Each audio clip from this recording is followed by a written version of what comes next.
हमारे नीति आयोग के पूर्व अध्यक्ष पनगडिया जी ने कहा है, इस दिशा में बहुत गति से आगे बढ़ रहे हैं।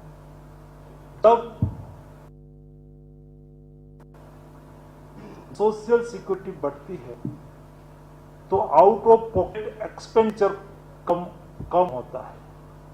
आउट ऑफ पॉकेट एक्सपेंडिचर कम यानी कि हमारे जीवन आजीविका के लिए, हमारी हेल्थ के लिए, हमारी खाने पानी की पीने की व्यवस्था के लिए, फॉर एग्जांपल 80 करोड़ लोगों को आज फूड सिक्योरिटी दी गई, तो हमें आज खरीदना नहीं पड़ता है गरीब लोगों को।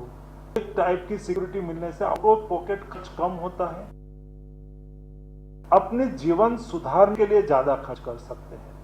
जब आप ज्यादा खर्च करोगे तो आप ज्यादा कंजप्शन करेंगे, ज्यादा खरीदी करेंगे। ज्यादा प्रोडक्शन करना पड़ेगा। ज्यादा प्रोडक्शन होगा तो ज्यादा इंडस्ट्रीज चलेगी। ज्यादा इंडस्ट्रीज चलेगी तो ज्यादा लोगों को रोजगार मिलेगा। खुशी हो रही है कि 2004 से 2014 एक दशक में देश में, ये मेरा फिगर नहीं है, ये रिजर्व बैंक का फिगर है।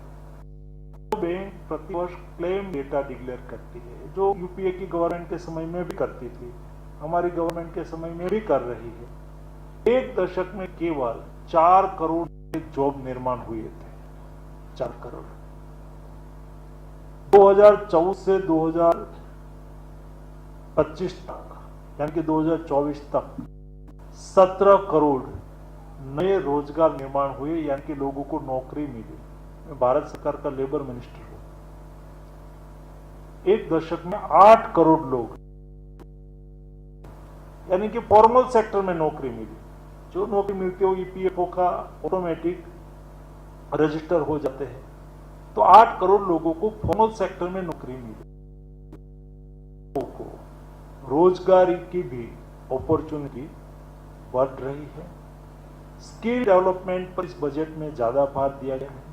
स्किल गैप और स्किल, आपने ये न्यूज तो देखा होगा कि देश में 14 सेक्टर में पीएलआई स्कीम आई, प्रोडक्शन लिंक इंसेंटिव। यानी जब मैं हेल्थ मिनिस्टर था, फार्मास्यूटिकल क्राइसिस आई, तब हमें एहसास हुआ कि कई क्रिटिकल रिक्वायरमेंट है जो हम 90-95% इंपोर्ट करते हैं, और क्राइसिस की स्थिति में हमारे देश में नहीं आई तो हमें दिक्कत हो जाएगी। तो हमारा देश में ही बनना चाहिए। तो उस वक्त अलग सेक्टर की पीएलआई स्कीम आई, प्रोडक्ट इंसेंटिव। उसका मतलब यह हुआ कि हमारे देश में क्यों निर्माण नहीं होता। ये देश के इंडस्ट्रियलिस्ट में कोई कमी है, ऐसा नहीं है। ये देश के रिसर्च और इनोवेशन, लेकिन वायबिलिटी नहीं बैठती थी। इंपोर्ट सस्ता हो रहा था और देश में मैन्युफैक्चरिंग करे तो महंगा होता था। तो सरकार ने एनालिसिस करा कि महंगा होने का क्या रीजन है, कितने 5%, 20%। में फार्मास्यूटिकल विभाग में कई मेडिसिन ऐसी थी जो इंडिया में बनती ही नहीं थी, और हमें 95% चाइना से, तो इंडिया में बनाने के लिए क्या करें, तो के साथ 30% रेट डिफरेंस है, तो 20% को पीएलआई के तहत सपोर्ट कर दिया कि आपकी प्रोडक्शन कॉस्ट 100 रुपया है तो हम आपको 20 रुपया देंगे, तो आपकी प्रोडक्शन को 80 रुपया हो गई, तो वायबिलिटी आ गई, तो आप दुनिया में कॉम्पीट कर पाएंगे। ऐसे प्रोडक्शन लिंक इंसेंटिव दिया था